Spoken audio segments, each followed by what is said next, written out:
a few. Okay, cool. Okay, so today we have a very special treat for those of you who like combat and you like dumpster fires and you like blood. Today, Craig Reed eats his own. We have the dry apologist in the house. And after a series of lies and distortions that he's been presenting for the last couple months, we're going to find out if he has, in fact, any evidence for his sky fairy. Dry apologist, your move. Dun, dun, dun. Go ahead. I think our disagreements over movies, but yeah, that's true. We do actually have some disagreements over movies, but we probably won't in the future once you start to see the movies that I listed. Well, I have seen some of the ones. You didn't see Schindler's List, though, right? No, that was the one. Right. I haven't seen some classics that I should see at some point, but like Die Hard, I've seen Die Hard, and it's not like a all-time great, but that's okay. But yeah, you said you wanted to talk. Yeah, go ahead. Did you watch the well, why don't you introduce yourself first? I don't think any people. I know John probably doesnn't know who you are, and most people don't. Yeah, well, I've been on here a couple of times, of course, and we've debated together, but I have a channel. I'm Dry Apologist, and it hosts debates and discussions and posts some apologetic videos of my arguments and such. So, yeah. And you've written a book, right?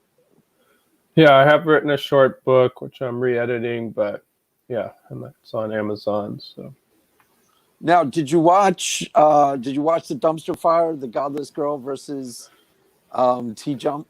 What'd you think of that? Yeah, I did watch it. So my thoughts on that were, because I know you had messaged me about it. I don't quite think I agree totally with either of them. So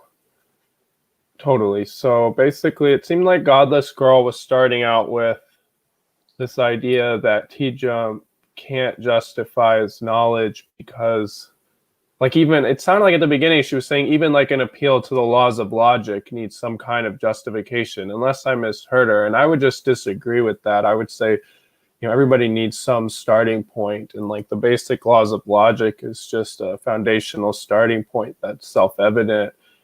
But T-Jump doesn't really appeal to that, it seems, at least from my conversations with him. His starting point's more empirical based, that he starts with his own existence is just empirically self-evident, I guess. And then from there, he thinks he can derive some other claims about reality. And I don't agree with his starting point. And she didn't agree with it either, but I'm not sure what her own epistemology is. I actually think that he did that on purpose. Like, she came, at first they titled it something like I thought it was going to be like quasi-playful. It was titled something like, does T-Jump know anything? So I thought it was going to be kind of like playfully aggressive. Instead, it was aggressively aggressive, because I think he like deliberately just said like, I think therefore I am. That was his opening statement. That's it. And she was kind of like she wanted him to give actual pushback and like have a structure and argument so that she had something to talk about. And I think he was deliberately trying to do that just to like not troll her, but kind of troll her. And that's why she started getting like, give me an argument. And she started like, damn it. And she started like freaking out. So that's what I think was going on. Like, he wasn't really trying to engage her necessarily on an epistemology. He was just kind of like, don't know, be passive aggressive with her to a certain degree. That's what it looked like to me. Yeah, but that is his starting point. Like, I've had a couple of discussions with him, and he does think that his own existence is just empirically obvious, and from there you can ground other facts about reality. And I agree that one's existence is self-evident, but I think it's self-evident based on logical reasoning, and that's where I disagree with T-Jump. So I agree with her criticisms, but it didn't seem at any point that she brought her own epistemology to compare with. And I mean, if you're just going to say, how do you know that? How do you know that? And some debaters will do that. And it's not fair, because everybody has to have some sort of axiomatic starting point. And from what I recall from her opening, she seemed to suggest that even the laws of logic would need some kind of justification. And so but then later in the debate, she seemed to be criticizing him for not appealing to the laws of logic, which I agree with that criticism, but I'm not sure if she does. So that was where I was confused over what her position was. I think he just threw her. I think he did that on purpose to just kind of like if it was somebody else. So. No, I don't think so. That is his position, though, because I've talked to him more than once, and he's made that clear that he doesn't. He doesn't think that you. During the debate, okay, here's the evidence. During the debate, at one point, James kept trying to get him to broaden the topics a little. He's like, maybe we could bring up some other stuff like morality, foundations for morality, and then he was like, nope, we're going to stick with this. We're going to stick on this, basically till she either gives up and says or freaks out, pulls her hair out of her head. I just got the feeling he was trying to play her and troll her to a certain degree. Yes, that is his starting epistemology. But I think he was he deliberately offered it up as a one sentence, here's my opening statement. And that she's kind of like, huh? Aren't you going to make an opening statement? It's like, that was my opening statement. How do you like it? Right. He wanted to win. He thought he could win on that point. He does, but he does think that's enough. And I think he didn't want to drop that point because he didn't want to concede. He wanted her to concede that was sufficient. So, I mean, it might have been a little bit of trolling, but I think he did believe I think he was adamant about making that point work. So. All right, now let me ask you some of the things that we've talked about. I post a video, and you usually comment on almost every video I make, just about. Seems like you watch them as soon as they post. Yeah, pretty much. Yeah, I enjoy listening to your rants. I think that there's a sincerity to it. I like hearing what you have to say on stuff. Well, thank you. Yeah, that's part of why I do it as a rant, because there's even though there's downsides, sometimes I'll lose my train of thought and be and I've actually 86'd a lot of videos, a lot, at least 50 a month or so, because I'm well, I'm not sure if I should have said that. Maybe that shouldn't be, so. But there's an upside, is that sometimes it's just the things that I get to that I wouldn't say otherwise. Now, what were some of the things? Okay, so John Steingrad, did you see the follow-up he did? How closely have you been following John Steingrad, the deconversion saga? Have you been following that at all? Is this that Hawk Nelson guy? That's the Hawk Nelson guy, yeah. He was on Seth Andrews this morning. Oh, yeah, I didn't watch it, but I saw that was posted. Well, I've listened to your videos on him, and then I saw him on Unbelievable. I think I commented on one of your videos on that. But, yeah, my thought was... So I never question the sincerity of somebody's beliefs because I just don't know, and I can't get into their head or whatever, but I felt like his discussion on Unbelievable was a little bit disappointing. It was okay, you've studied all this apologetics, but then it's the question about the problem of evil that got brought up. That's a good question, but it felt like it was kind of entry level. It's really in all your studies, you've never seen anybody address this? I don't know. I'm just wondering the process he's taken in his investigation. It plays kind of like talking points. And he did a follow-up with Sean. What's that guy's name? Sean McDowell. Oh, yeah. Well, on Unbelievable, he talked, with Sean McDowell. Right, but they did a follow-up? Yeah, that's what I was wondering if you had seen that yet. Yeah, he did a follow-up where he went on his channel and they just talked one-on-one. Oh, basically the same topic. I didn't see that. But it seemed a little bit more real to me. You posted a snippet of the Ear Biscuits guys that I don't think I saw. That you were kind of trying to argue by posting it that the Wink, I think his name is a little bit more sincere than I gave him credit for. And you were right. I hadn't seen that particular snippet that you had played. I think that was Rhett that I put. I mean, both of them. Yes, but Rhett. And Rhett was the one that you seemed to be more critical of. I think because maybe he came across the more aggressive of the two. But he actually was leaning more open to theism. Yes, but I didn't know that until you posted that little. Well, I just mean compared to the other guy. Like Rhett said he's a hopeful agnostic, and then Link, if I'm getting the names right, said that he hopes to be a hopeful agnostic. But either way, yeah, that was kind of what I'm glad that you had watched that, because that was kind of, after I heard that, I was like, okay, I can see where they're coming from. Like maybe given their upbringing, like I think they were raised in kind of a fundamentalist type leaning church, like young Earth creationist leaning, and then given, when they went to college, they learned about like, scientific and research about evolution and like New Testament studies, and then read the Bible a little closer. Like I kind of get, why they might become disillusioned if they were told you had to accept it. So yeah, that was where I'm coming from, and that was what I think you got more. Yeah, right. I totally get deconstruction. There was a guy, and I've started to try to parse the difference on my videos, because there was a guy who Apologist was just recently interviewed, and they call themselves the ex-evangelicals. They're still Christians, but they deconstructed. In other words, they took, like, they were raised as fundamentalists, and they took each little leg of whatever and said, is this true? Is the earth really 6,000 years old? Was there really a great flood? And decided what they actually believed, but they didn't deconvert.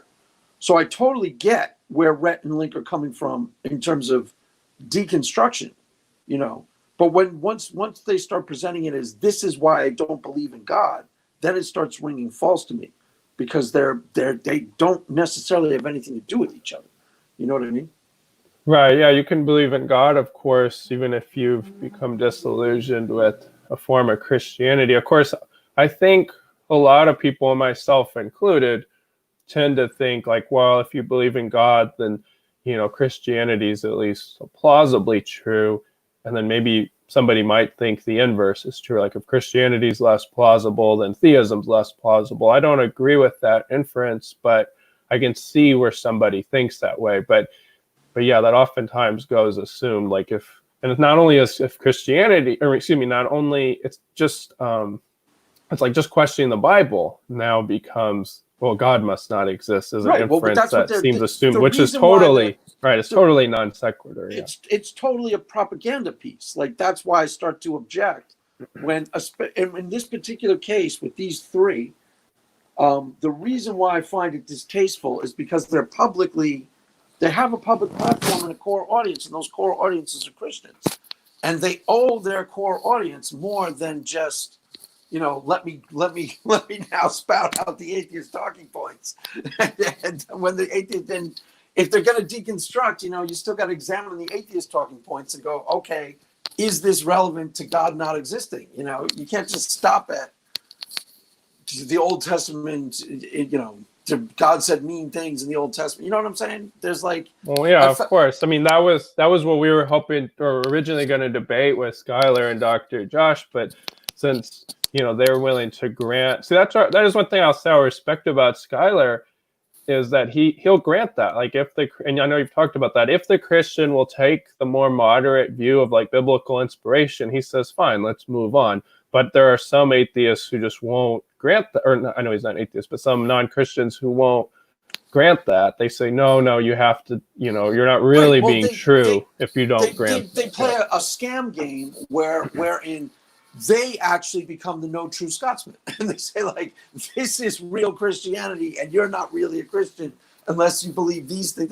There's one guy on Twitter who's jumped on my thread a couple times who tries to run that. Like, you have to believe this, or because this is what Christianity teaches, instead of, which I think is totally like fatuous coming out of the mouth of an atheist. And Rhett and Link and this guy John are doing that to a certain degree. It's a little less extreme when John is just chatting with Sean McDowell on the follow-up video, because it's a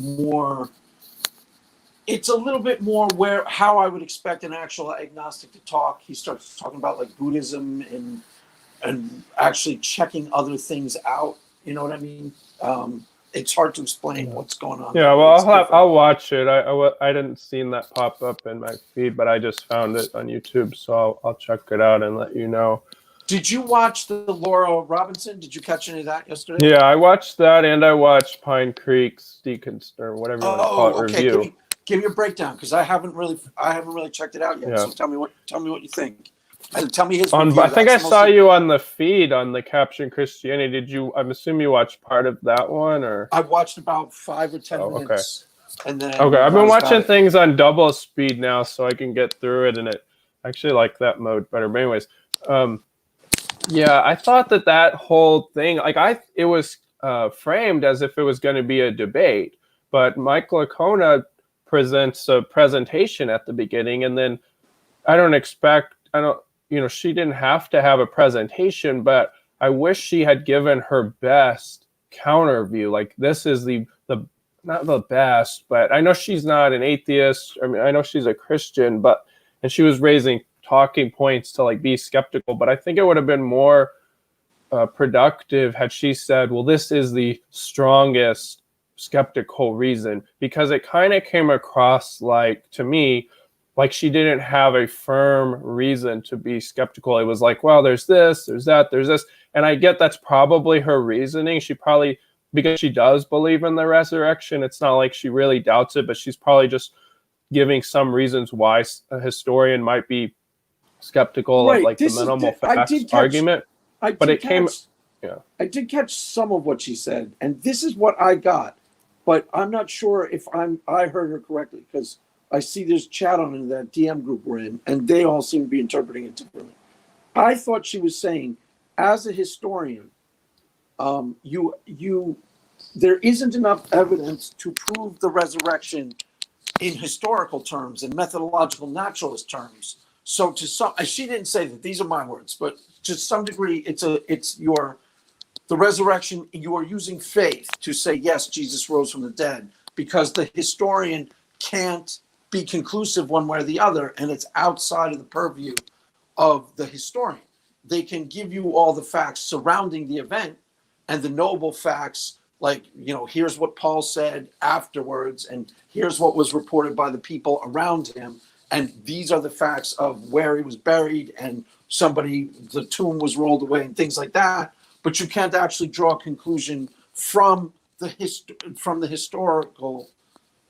empirical evidence based on the evidence as a historian. I think that's what she meant. Yeah, definitely.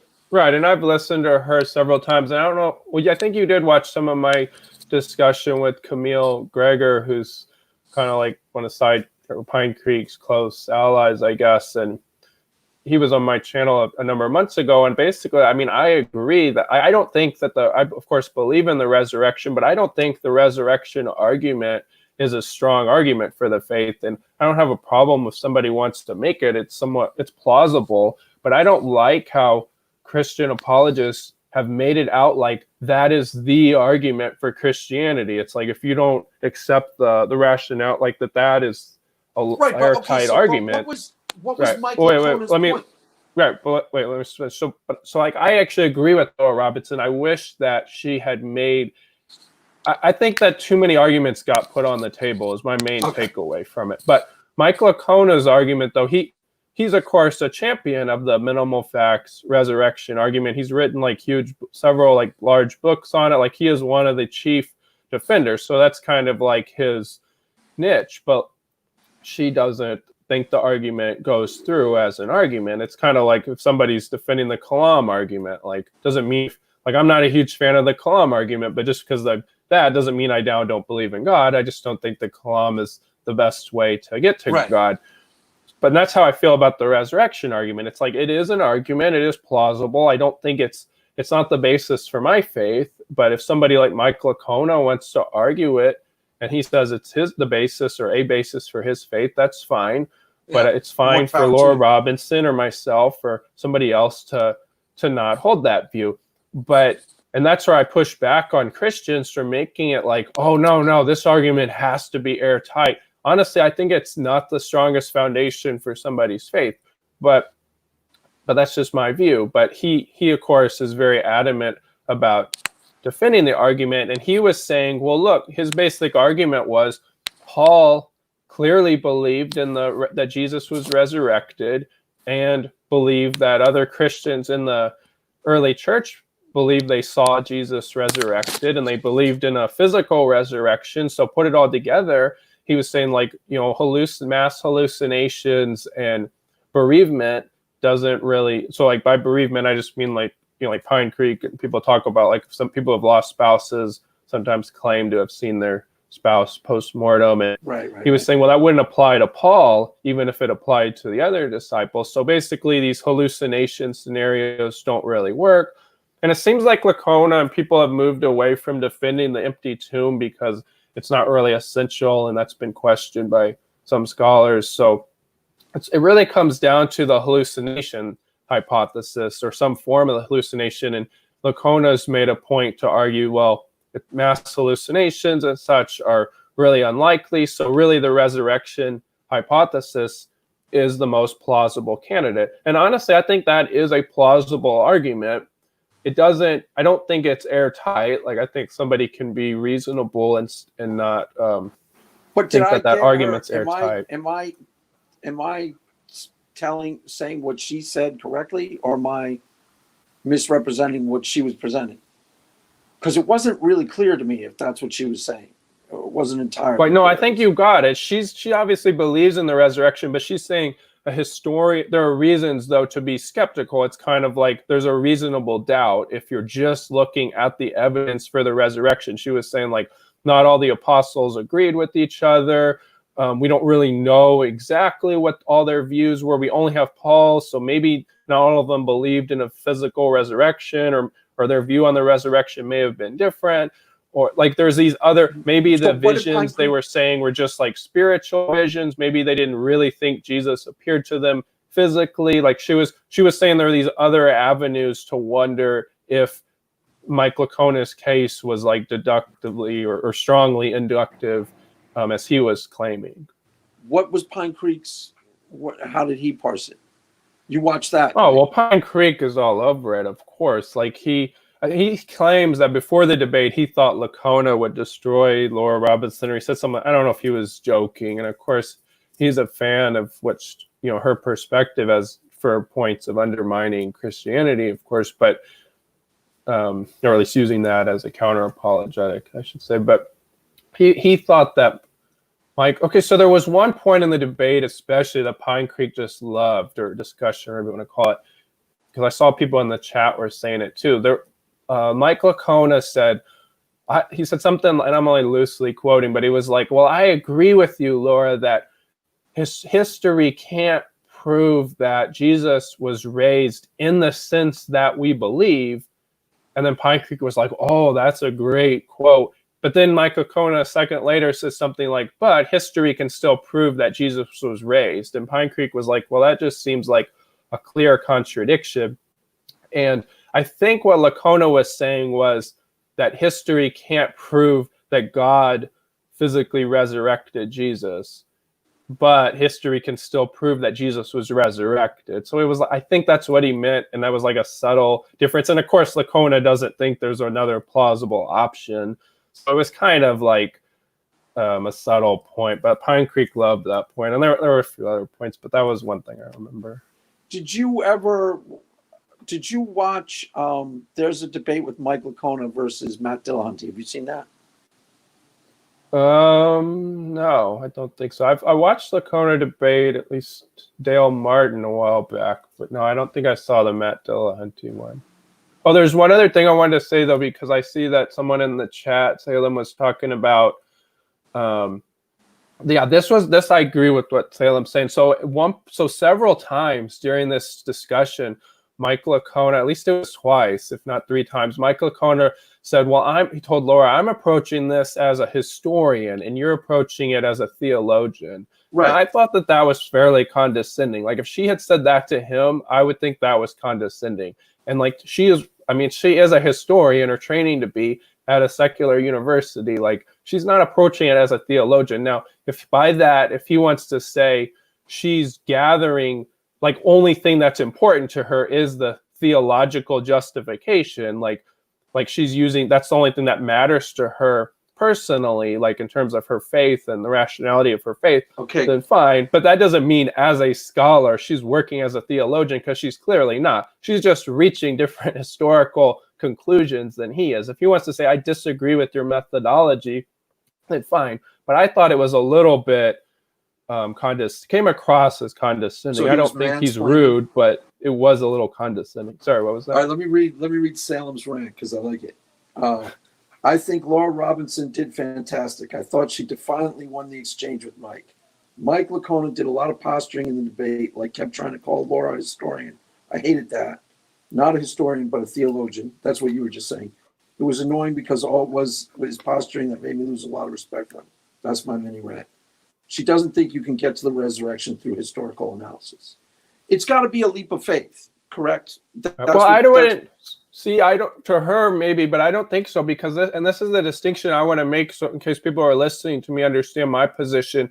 Because I basically agree with her. I take a different epistemic route, but like she thinks that you are, as far as I can tell, she does have rational justification, kind of like what you seem to argue. She has religious experience, and she says that is rational justification for believing in Christianity, and then derivatively, she believes in Christian doctrines. Now, I agree with that. That is rational justification. I wouldn't call that a leap of faith, like as in blind faith. I mean, you could say it's a faith-based position at some level, but that is, to me, a rationally justified position. Now, I would say I have, I don't know if I place as much emphasis on religious experience for my own beliefs, and part of that's just because I haven't experienced as strong of religious experiences, but it makes up some of my belief. But I think that is a rational position. It's difficult to convince somebody else if they haven't had those experiences, but I think somebody can be rationally justified for believing in Christianity based on religious experiences. It sounds like you agree based on your videos and stuff. Well, I agree with her. I don't. She's not really an apologist, so she's not trying to argue. But like, yeah, I mean, some of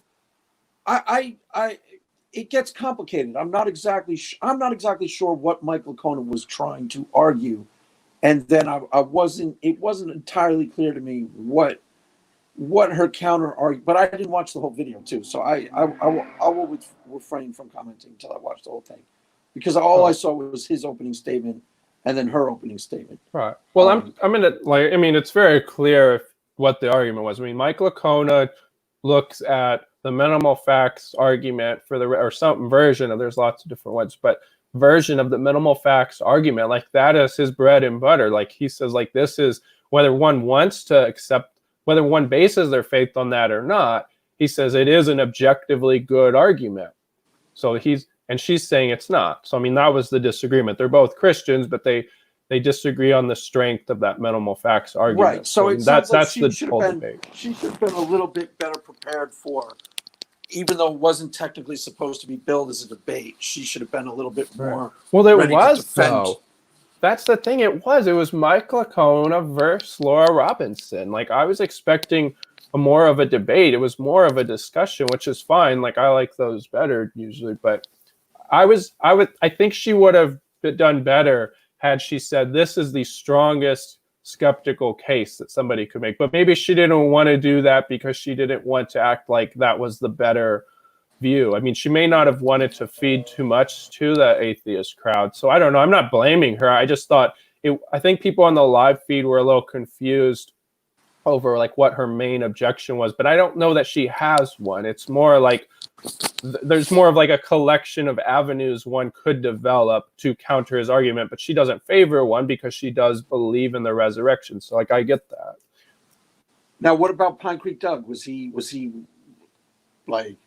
cackling in delight? Oh yeah. Yeah. He seemed to love it. We got them this time. She even said it. Was he doing? Yeah. I mean, he's right. I mean, he eats it up. Like he loved. There was another point where Mike Licona said like there was some student of his that has a master's thesis arguing that like a majority, at least of English-speaking scholars, think that Mark's I mean, this is so technical. I don't know why he brought it up actually, but Mark's gospel is going back to Peter, And I guess that was meant to be a point to give an extra attestation of an account, of an eyewitness account, at least indirectly. But then there was some controversy over, like, well, where is this master's thesis? And Camille had asked in the super chats, and he said, like, well, maybe it'll come out at some point and he's going to do an interview. That was another point of contention. But now, did you got into a long Twitter, was it a feud or a debate with Pine Creek on his problem of evil, right? Right. Yeah, and I've done a couple of videos on it, and he responded on my videos, and we had a private exchange on it, and we basically just, disagree. I mean, it was cordial, and we disagree. I think his problem of evil is actually pretty weak. I don't think it's the strongest. It's not the version that I would argue. No, it's terrible. His is actually. Oh, right. It's not right. The versions like I address in my book are more like the evidential version, and I think that's much stronger. I don't know why he's so excited about arguing this version, and I've had back and forth with some other people on my channel who argue something similar. It's becoming like some pet argument on social media from some atheists. It's I don't even think it's the problem of evil. I call it the argument from creation. And it's like God wouldn't create, and there's different versions of it, but like God wouldn't create given that reality, given the universe is imperfect, or given, Pine Creek likes to say, given hellfire. But then if you reject, eternal conscious torment, he says, well, given sin and God's hatred for sin. And it's just like, right. That's such a weird intuition I don't agree with. But his problem of evil is a good God shouldn't have created the world at all, knowing that some people were going to wind up in hell forever and ever and ever. And right. Like, they're obvious flaws. Like, if you don't, it's not necessarily given, universalism is potentially one of, the two obvious flaws are universalism and nothing but the evilism. If you don't think, well, annihilationism, or even any non-ECT eternal conscious torment view of hell, would immediately undermine that argument, and he has acknowledged that. So, right, but as far as I know, but that's exactly what I'm talking about, because that's when I mentioned before that's a lot of what an atheist will do, is they will actually like insist on this is what Christians believe in order to win to generate a fake argument. So when he had that long string where he was debating you for like 3 straight days, I said at the end of it, look, this is silly, because it's entirely possible that universalism isn't true, or nothing but the truly evilism is true, which means like only people who wind up, perishing earned it to some degree. It's the truly awful human beings, or nobody, or, there's a couple other ways to frame it, but just those two alone. And then this guy jumps on the thread. He's like, that's not what Christianity teaches. An atheist. Here's what the Bible says, basically, was this argument. It's one, and I tried to explain to him, it's one thing for a fundamentalist to say that to me, because he actually thinks it's a sincere position coming from him, because he actually thinks that this is what the Bible teaches, and I should believe that and know that. But for an atheist to do it, it's just totally false. It's totally fatuous. It's just, troublemaking and contentiousness. You see what I mean? Oh, well, yeah, totally. You should take somebody else's view. It doesn't even matter. Aren't you arguing, isn't person X just talking to person Y? If they want to say, well, hey, like, that's not what traditional Christianity teaches, so are you going to jettison that? Or like, it can go a little deeper, but yeah, just to try to, there is a phrase for that, but I can't think of it. But I will say Pine Creek does then recast the argument. If you reject a eternal conscious torment view of hell, he then says, well, what about sin? God hates sin. And my response to that is, yes, God does hate sin, but he also loves people. So, one can override the other. And he just says, well, we just disagree there. So, I don't think it's a strong argument at all. Now, there is another version of the argument I've been going back and forth on that's a little bit different than Pine Creek's, in case some proponents of that are watching. We don't have to get into it, but I just want to make sure that I'm not strawmanning people. Now, what's the theodicy that you would break that one down? That's the one that you gave to me in the DMs, right?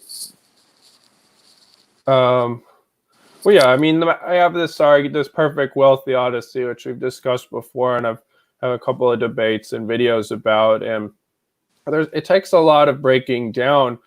But basically, the idea is that it's wrong for God to force beings into a perfect union with Him, or at least that's a plausible moral axiom. So if He wants to create beings, He has to start them out in a world that they're not in perfect union with God, but the world in which that is a world in which the physical laws of that universe are not perfectly conformed to God's intellect and will.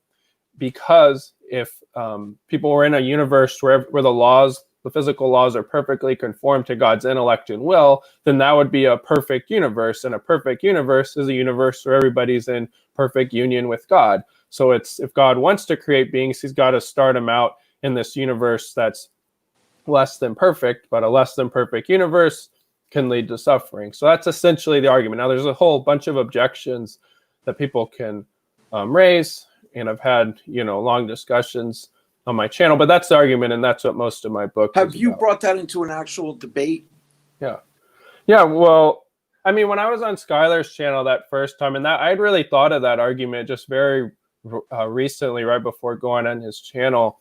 And I mean, I considered that kind of a debate, but I know that was more of an informal discussion. But I did have a short debate on MathPig's channel a while back with Carlton, and half of the debate was on the problem of evil, and I brought that argument up. And when we debated Skylar, I did employ that argument, but of course we weren't able to develop it much the way the conversation went.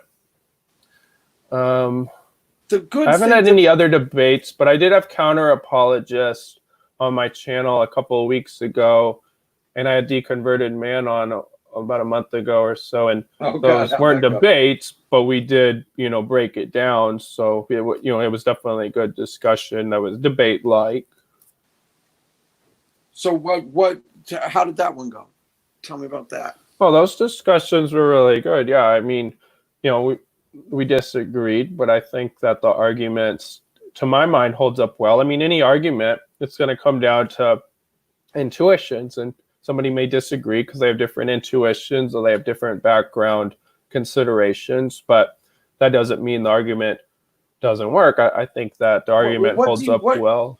Just generally speaking, what do you think is what do you see the most often talked about in counter objections to the problem of evil? Like, what are the things that either drive you crazy because they get brought up all the time, or are the strongest objections coming from? Are you talking about the strongest objections to? Just in general. Like, did you watch, for example, who is it? Inspiring Philosophy versus Cosmic Skeptic? Oh, yeah, I did watch that. And I did a short, well, John and I did a video on Inspiring Philosophy before the debate because to kind of give a plug, of how Inspiring Philosophy could argue, and I doubt he watched it, and then I did a short response to Cosmic Skeptic. All right, so break that down. So tell me what you said in the response.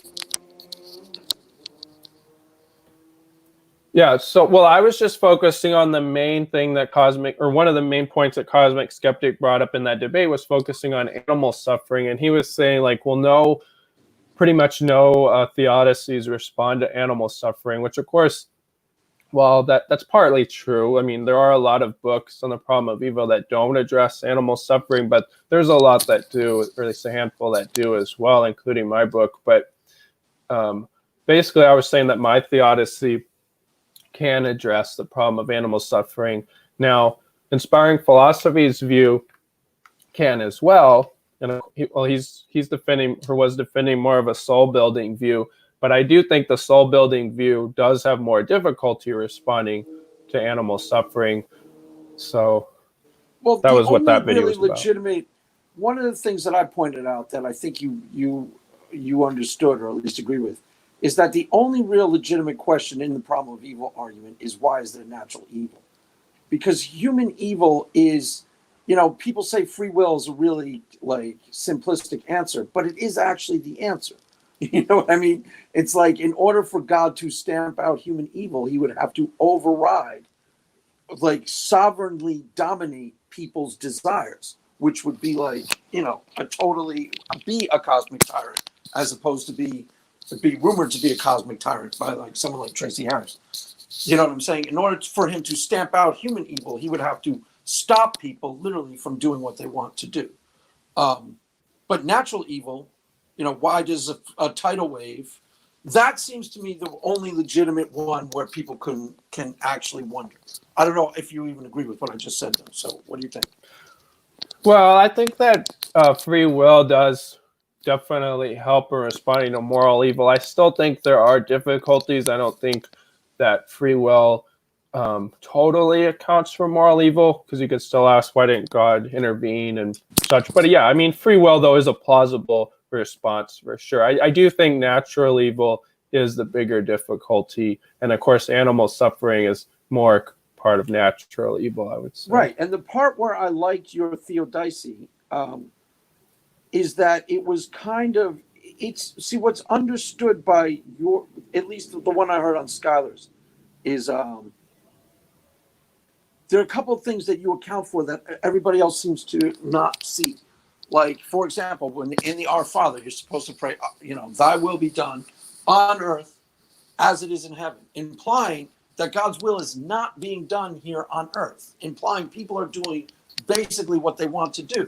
Now, when you get to heaven, there's no sorrow, no suffering, no sickness, no death, but everybody who's there wants to be there and wants to be ruled in the kingdom of God. So your theodicy kind of addresses that, I think.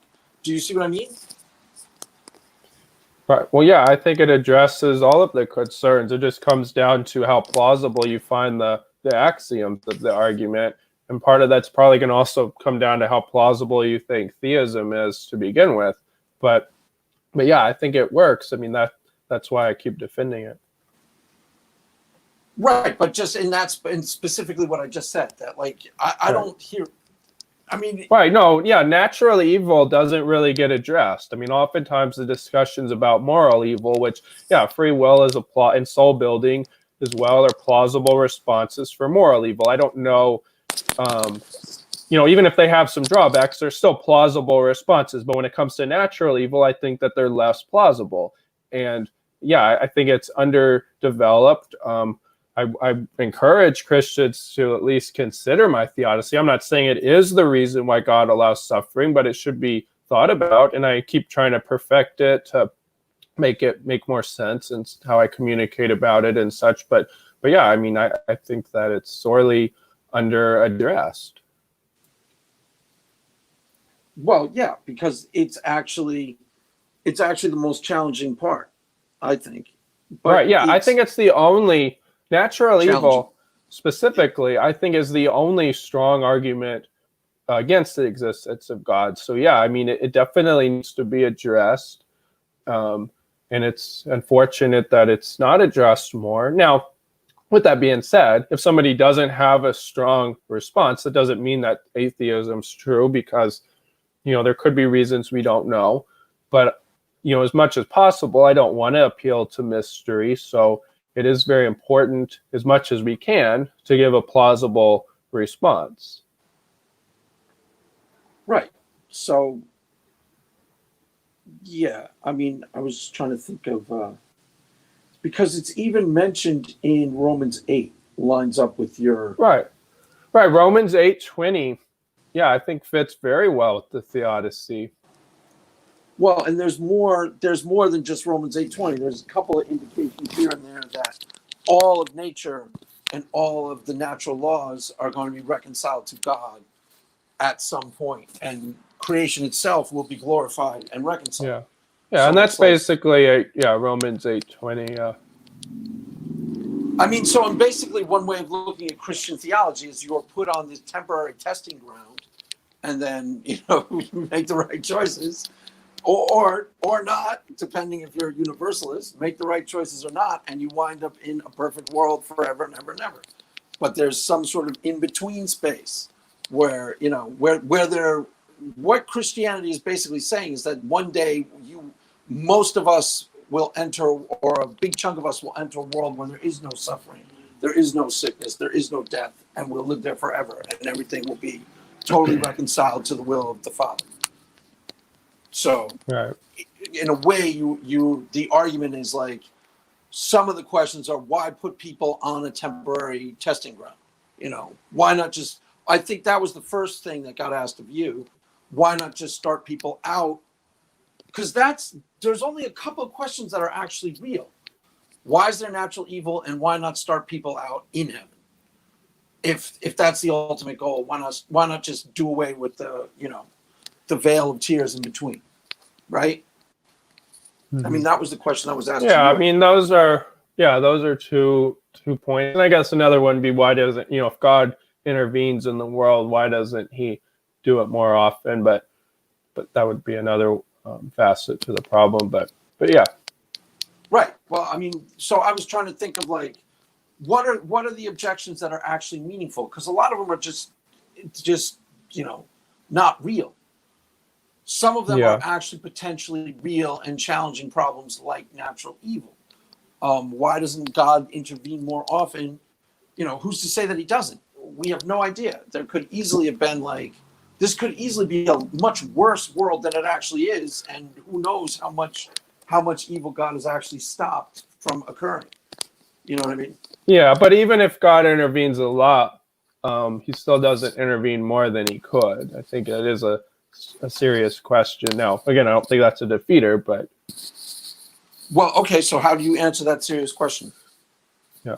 Well, it all fits within the theodicy. So since I'm arguing that, the physical laws aren't conformed to God's intellect and will perfectly for our universe, that limits God's interventions as well. Not because it limits his power, but because the workings of the world are not totally conformed to what he wants to take place.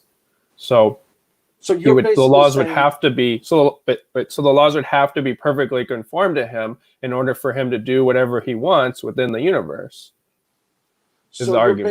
You're basically saying that God is somewhat limited his own power active in the world, like technically omnipotent, but not literally omnipotent. Like he can't just do anything he wants. He has to conform with the world. Is that what you're saying, or is that different?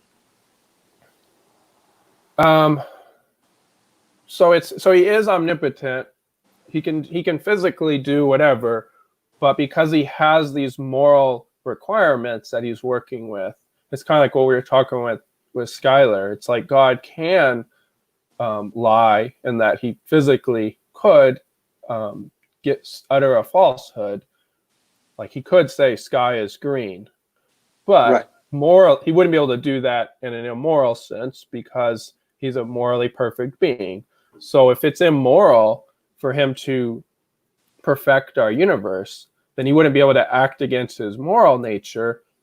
But that thereby means he establishes with his intellect and will a universe that's only partially conformed to his plan, his purpose, I should say, and his desires. So he works alongside with that. But then that means he's sort of enforcing a universe that doesn't perfectly correspond with what he wants. But he does that in order to achieve this greater purpose of bringing people to heaven. But if the universe isn't working exactly as he wants, then that's going to be a universe where he doesn't intervene as much either, because things just don't work in accordance with his will totally. So there's a kind of limitation on interactions and providence. I think there still is providence, but it's more limited. So that's the argument. Well, and there's a part where a lot of atheists get it a little and then don't recognize the implications of what they're saying. And actually Skylar does this a lot, where he says that God, he kind of gets some aspects of, God it is impossible for God to lie, which means it is impossible for God to act in a way contrary with his own nature, sort of akin to light. When you turn on a light, light emanates, and that's what light does. Light cannot act in any way inconsistent with light or it is no longer light. So God is kind of like that. And there are a lot of atheists who sort of understand that, but they only understand it to try and debunk, dismiss, discredit as can't be possible. Do you know what I'm saying? Did what I just? Oh I'm yeah, not sure if I totally. just said that. Yeah, Go ahead. totally. We have somebody in the chat doing that right now. I'm happy. Who's it, Sam? Or JB? No, JB does it all the time. JB does it in his sleep. He like wakes up and tries to debunk God. Well, and that's the thing. He That's the wakes thing. up Some and of these goes, oh God, I just fell out of bed. I mean, not God. Go ahead. Right. Well, I think that I get people's objections. It just takes time to go through it. And if somebody is really wanting to steal, they don't have, well, whether they agree with the argument or not, I just ask that people try to steel man it. Like when I'm listening to an atheist or whatever, I'm trying to formulate it in my mind with the strongest version possible to see like, well, maybe is there truth here, or Christian arguments I disagree with. I still try to steel man them and see, could this work? Where's this person coming from? So that's all that I ask. I have thought through and heard many objections and, worked them out for myself. And that's not to say somebody would be convinced by it, but I am aware of the objections and, I've written about it and made videos and such. And I probably spend more time thinking about my own argument than other people do. So I just ask that people just show that charity. But you have to steel man a theological. You can't really engage in a theological or a philosophical debate unless you are willing to steel man, because the things under debate, you can't debate to win. It's imbecile land. That's like what a fourth grader would do, because what you are debating is actually really complex and really potentially like. So if you're just trying to debunk, dismiss, discredit, that's the only hat you're wearing. That'd be really easy to do. It's the proverbial pigeon chess game scenario, because it's really easy to just like attack a brick of a complex, thought out theological argument or philosophical argument without understanding the argument, and just make it look like you decimated it because you didn't actually give it a fair hearing or give it the time of day or fully process it. That's easy to do, but it's not worth doing.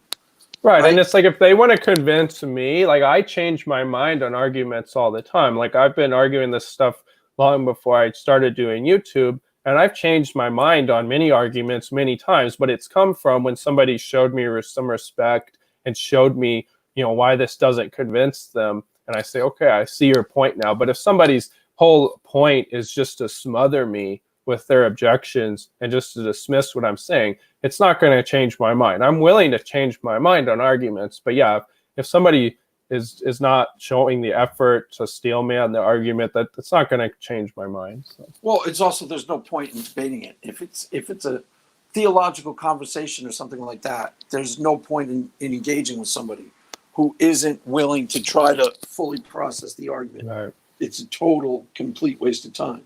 There may be a valid objection once you've heard the argument in its fullness. There may be a valid objection. There could potentially be a flaw in the argument, but a lot of times, like that's step one of the atheist usually seems to be they kind of understand some aspects of theology, like well enough to, but only so far as to debunk or dismiss the rest of it. Do you know what I'm saying? Like they will understand the fact that God is love, and like the light analogy, that God is like light and can't act in a way inconsistent with himself. But then they'll only try to use those two pieces of information to try and prove that God doesn't exist, rather than to fully flesh it out. I'm not sure if that was completely clear. Well, I think in fairness, they do. In fairness, I think a lot of times they do make fair objections, but if you give at least what I find myself, like if I'm given a response that maybe they don't hear as much or maybe haven't heard, they tend to, at least the feeling I get is assume I'm going in one direction when I'm not. And then there's a kind of tendency like, yeah, I get that, but this is the problem with it. And it's like, whoa, that wasn't even the argument. That wasn't even the direction I was going. And I'm not saying everybody does that, but there definitely are some people that I've found that seems like they do that. So. And that's pretty annoying. Yeah. If you're actually, but the thing is, it's like what I think I talked about this in one of the videos before you came on the scene. It's like Hamlet. Hamlet is a fictional character, right? But if you're talking about the theology of Hamlet, you have to discuss Hamlet.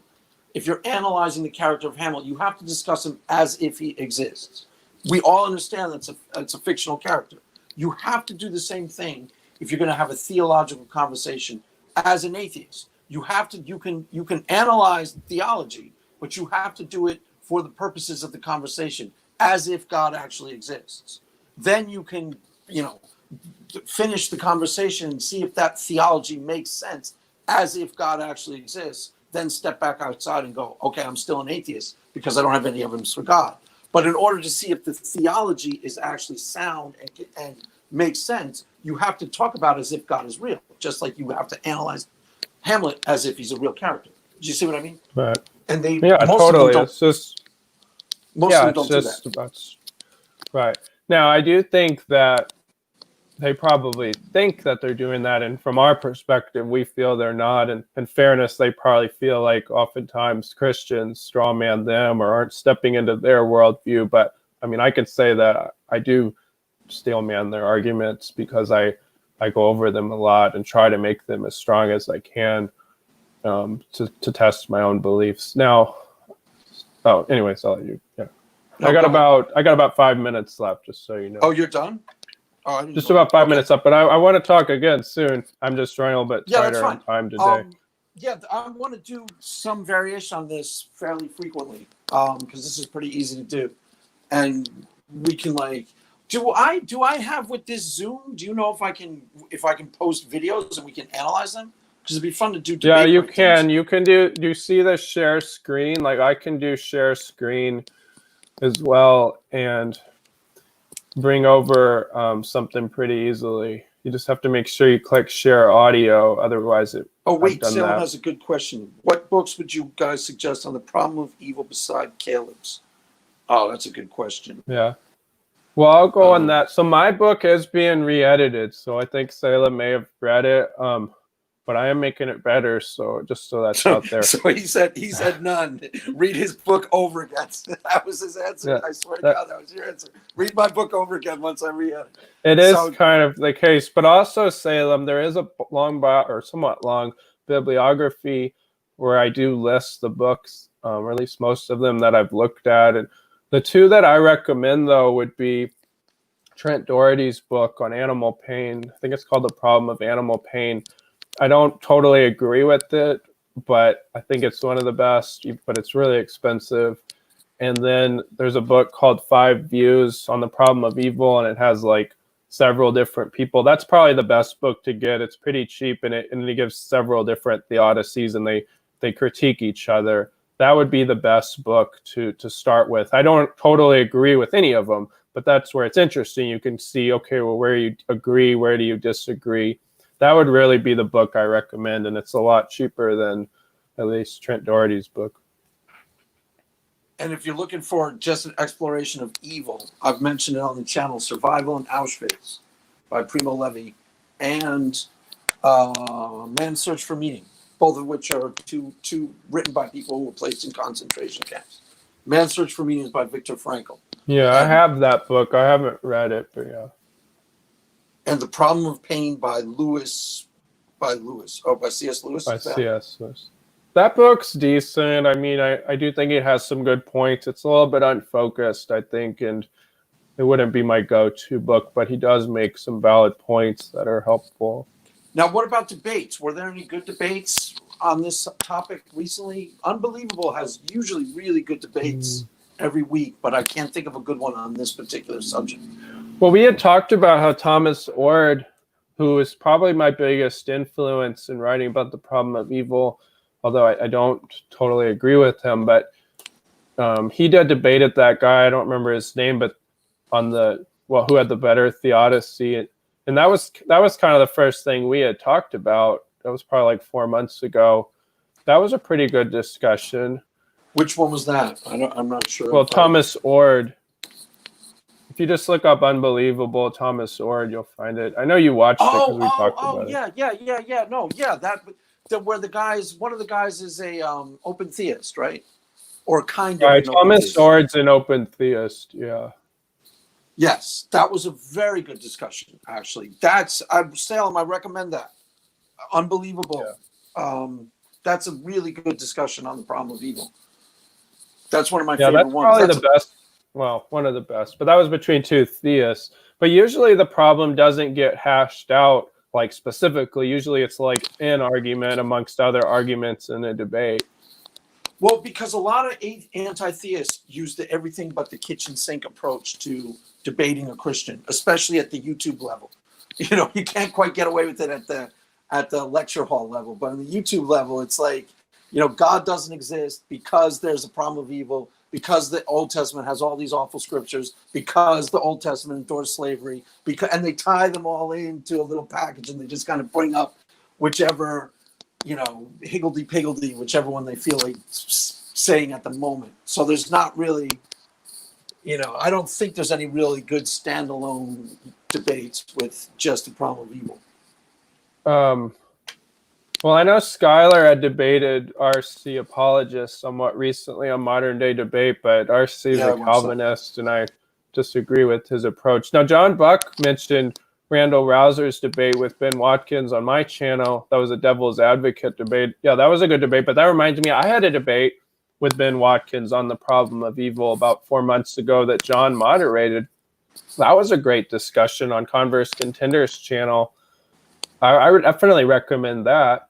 Yeah, we went through a lot of good content. I forgot about that. That's a debate I had specifically on the problem of evil and hiddenness, and that was a really good discussion. Yeah, I think I watched some of that. That was good.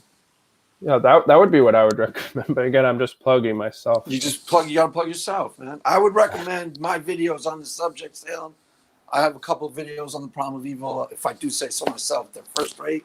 They'll really set you straight. They're really great, really fun to listen to, really informative, really wise, really first rate stuff. So that's what I would recommend. Books are for nerds.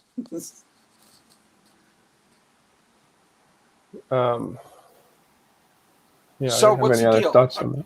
What's that? I didn't have anything else on that. But what were you gonna say? You don't have that much more time, right? You can go through one more topic real quickly, and then I gotta go. I'm looking at the comments. I can do this now with the StreamYard. I didn't used to be able to figure out. Yeah, if you click on the comments, it'll appear on the screen if you want to do that. All right, let's do that. Sometimes I just admit the problem of evil lowers the probability of God, but other arguments like contingency, onslaught, make God more probable. Is Salem an atheist or a Christian? No, I think Salem's. Well, I don't know if he wants me to give him away, but he's on Twitter. He's not. He's a theist. He's on Twitter as Matt Dillahunty, but he's actually a theist. He's on Twitter as. So one of the things. This will be my last point, and then I got to go. So. Well, I won't make the point. Well, maybe I should. Okay, what? So one of the things that drives me crazy is that sometimes I see atheists or skeptics or whatever say, well, the problem of evil doesn't disprove God, but it's an argument to the best explanation. And to me, that's very intellectually honest. That's fine. But I don't think that's actually that strong of a point. So like Dr. Josh, I think, likes to make that point. And again, that's fine. But keep in mind, there are a lot of arguments for theism, or at least some, that you could make the case they're the argument to the best explanation. But then the atheist and agnostic doesn't accept that because they'll say, oh, well, it doesn't deductively absolutely follow. So if they want to say the problem of evil is just an abductive argument to the best explanation, fine, be my guest. That's exactly what I want them to concede. So. And then you look at theistic arguments and such. But it drives me crazy. And I'm not saying most do this. And it's fine if they do it. But just recognize if you make that point, you are saying that it doesn't disprove theism. And I'm rationally justified in rejecting the problem of evil. Right. Totally. But that's exactly the point I'm trying to make. It's like, I agree with you.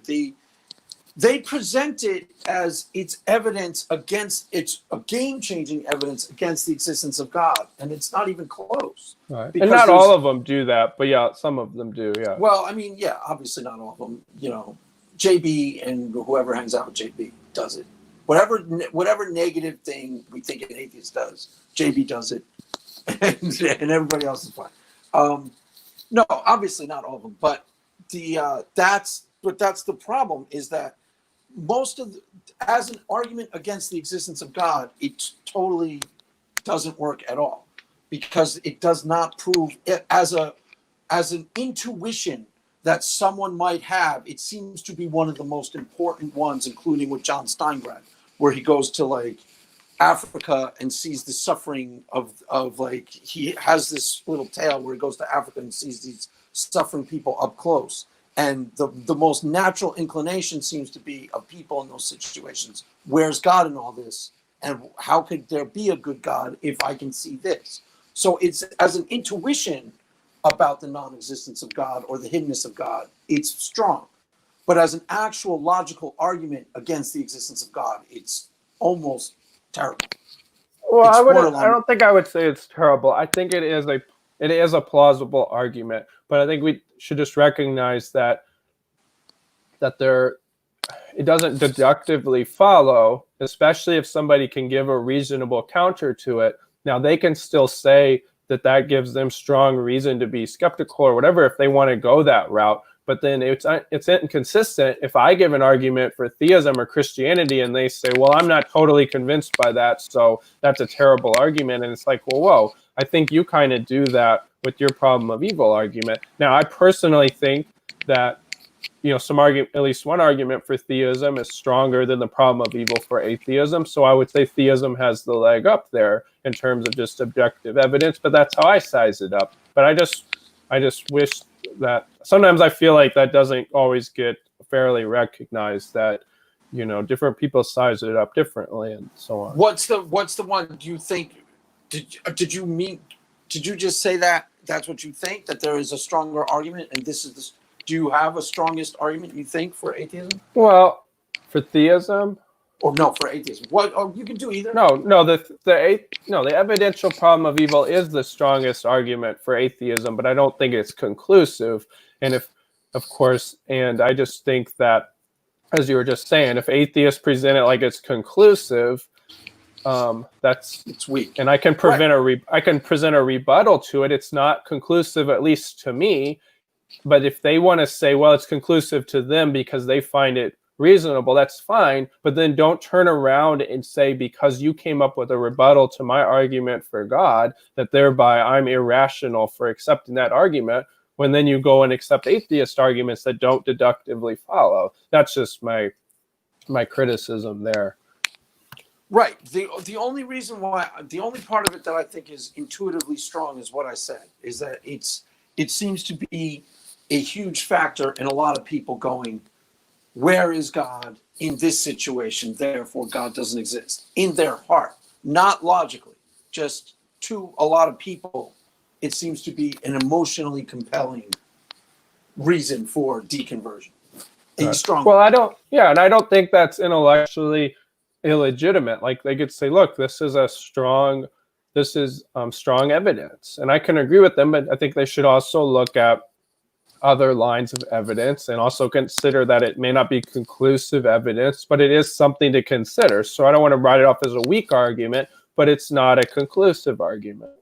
Right. Now, one last thing I want to ask you. On some of my videos, I've been mentioned like the logical predicate for people's belief versus what makes them emotionally compelling.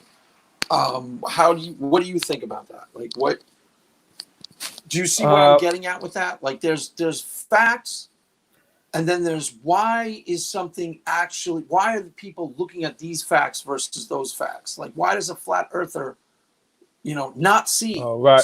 Yeah, I do remember that, and then I got to go. But right, I think that people are very emotionally driven. So of course, and that's not news. I think people end up believing things that end up gravitating towards positions that confirm deeper desires that they want to believe. There are, I think, some things that we're kind of forced to believe, but I don't think that's many things. So if there's a certain perspective that fits a narrative of reality better for somebody, then or at least emotionally to them, they're going to be more drawn to that conclusion. And I think that really applies to everybody. And a flat earther, I think, is very driven towards probably a fundamentalist perspective of the Bible, and they're probably also very skeptical of like scientific authorities, and that narrative fits well for them. So they embrace that conclusion. That doesn't sit well with me, so I don't embrace it. But yeah, I think with any conclusion, there's going to be a balance of logical reasoning and emotional, like what we want to, the narrative we like to see in reality. Right. Well, the emotional hook is the more important thing in most cases, because I mean, unless, at least seems to me in the real world, the emotional hook is really the thing, because that's what compels you to gather information one way or the other. Like liberals and conservatives are all privy to the same facts. They just force feed themselves different facts. When a news event happens, they go to different sources and almost, steer themselves towards different, knowing that they're going to get a completely different interpretation on this channel versus that channel. And it's kind of the same idea with a lot of stuff. We sort of steer ourselves towards because of what is emotionally compelling. We tend to steer ourselves in directions that are emotional, that we're not truly fully cognizant of. And then, the facts aren't really the issue. The factual predicates aren't really the strongest part of that. I didn't say that very well, but I think you know what I mean. I do think there are some facts. Like, it's be very, very difficult for anybody to deny the Grand Canyon exists if they've encountered any amount of evidence, because it's just so plainly obvious, or to deny that 1 + 1 = 2. I don't know that one could emotionally convince themselves of that, but there's also no worldview that advocates it. But flat earthers flat earthers are doing that. They're basically denying that the Grand Canyon exists. Yeah, but they can, because it's not like they've flown to space and seen the Earth. Now, to me and you, that it seems like they're basically doing that, but I'm saying it's a little bit short of denying the Grand Canyon. So it's they not probably, that much, though. That's the problem. But it is a little bit, right? Well, but by the same logic, the Grand Canyon denier can just find all these weird excuses why he can't get there and see it for himself. And these photos are doctored, and because they see footage from space and they see the footage of the Earth. Yeah, they reject that, though. Right. They okay. reject So the that Grand evidence. Canyon denier will be rejecting some basic facts too. Yeah, but it would be very easy. Okay, so I guess that would. I really got to go. But I guess that's to me. Okay. But look, it would be very easy for lots of people to disconfirm the Grand Canyon. Not many people have gone to space, so I think that's the difference. But I agree. I mean, it's not. I'm not defending flat Earth, but I'm just saying I think it's sounds to me like you are, Apologist. Sounds to me like there is a kind of epistemic gap, a little bit. And I'm saying as long as somebody has that wiggle room, they're going to probably, it depends upon your threshold, though. So our threshold doesn't allow for something that ridiculous, but somebody else might. But why do they have that threshold? I think it's going to come down to, upbringing and your emotions and lots of factors that I think are maybe kind of under your control, but not totally. Right. So you actually got someplace important. Because there's wiggle room there. There are people who inhabit the wiggle room just by virtue of the fact that there are some epistemic gray areas. This footage is taken out in space. And so that's what the goal of the Christian apologist should be, is to close the gap. But the reason why a lot of people don't believe us is that there's tons of epistemic wiggle room, right? There's tons of areas where we're extrapolating based on some emotional commitment. And what we need to do is close that gap as to the best of our ability so that can't happen at all. So people see that. Does that make sense, what I just said? Right, totally. And that's why I emphasize that. That's why it's so important that Christians at least are open to a non-fundamentalist view of the Bible, because it's not because you need to embrace that view necessarily, but there are people who struggle with that. The idea of embracing biblical inerrancy is like believing in a flat earth. Well, if they look at it that way, you're not going to convince them of Christianity. So if you act like you're required to believe in that to be a Christian, you're going to lose. Right. Well, and that's why I emphasize this. But so many Christians don't get that. The majority of Christians doing apologetics, they don't see that point, I'm afraid, because they don't emphasize it. Well, that's partially because they come from church environments, and they. Right, but so do I. Right, but the environment but you're a little bit smarter, and you've processed in the actual world out there, because they don't realize that inside of the bubble, some aspects of Christianity are truly a hard sell outside of the bubble. So they need to be softened down a little, just by virtue of the fact that A, they might not be completely true, and B, there's a real world out there who isn't going to automatically buy some of that. So it's not a spirit of compromise, that's one of the things that they will say, a spirit of compromise to try and rule out you doing that. But it's not compromise. I think that's what you're saying. It's different than compromise. Exactly right. It's not compromise. It's not like I'm saying, I mean, there are some things I don't think a Christian should concede. And that's going to come down to things about the creed and things about Christian morality. I really don't think a Christian should concede. But some points, I think you can say, we may not know this, but for the sake of argument, since you're struggling with this claim about the Bible or this, philosophical point, maybe I can concede it for the sake of discussion. You're not required to believe that. And it's not disingenuous. It's not like I'm secretly gonna, force them to it if they were to convert. It's like, some of these things, maybe there is some wiggle room on, because we don't necessarily know. Wiggle room on. It's like what I was talking about with that Elisa Childers woman. When she was saying that we need to even be more hardcore and fastidious, and I'm thinking, I'm not so sure that's a great idea, because even some of her police rules, I don't think she's right on. Like she was saying, Mosaic authorship. I'm pretty sure. Right. And that's fringe. That you can be a biblical inerrantist. Well, it depends on how you mean it, but you can have a pretty conservative view of the Bible and reject Mosaic authorship. I thought it was standard. Like Michael Heiser is considered conservative, correct? Right, and I think he rejects Mosaic authorship. He says it's like 35% Mosaic.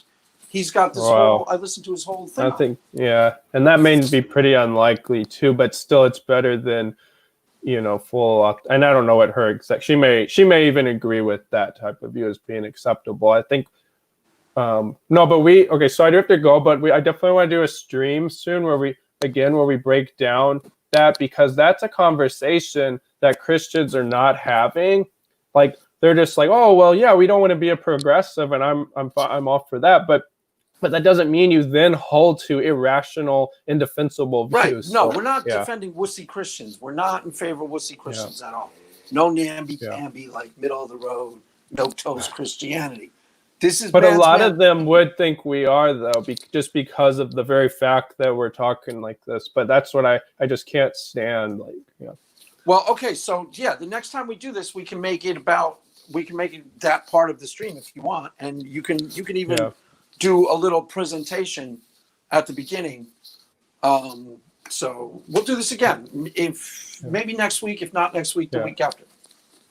Yeah, definitely. Right? Yeah, sorry, I gotta go, but thanks. This was fun. And we can make it about that if you want. Yeah. So are we signing off? Yeah. So I'll go. All right. So looks like I'm by my lonesome. You saw it here live, kids. You saw how he tried to weasel out. Craig, had to destroy him brick by brick, and now he runs away. He's like, "Oh, I gotta go. I don't buy it. Neither do you. None of us buy it." He was getting too intense. And, like they say, if you can't stand the heat, don't come in Craig Reed's kitchen, because I will barbecue you up just good and plenty like I did the Dry Apologist.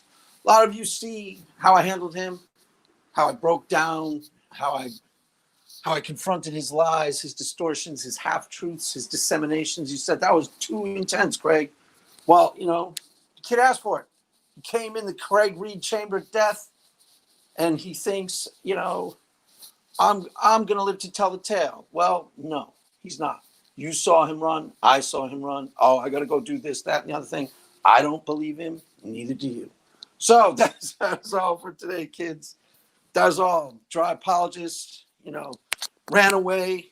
Maybe he will live to fight another day. And I like the sound of that approach better. God, if you can read this wave. I like the new pick. It's Joe Strummer, JB. Or me in my younger years. Either or. So there you have it, kids. Now, this might become a semi-regular thing. So watch for these impromptu streams to appear. Keep your eyes posted. You'll see on Twitter. Craig Reed is destroying another person, another day, another doomed apologist. All right, I'll be quiet. That is all for now, kids. And everybody have a good day. Amen.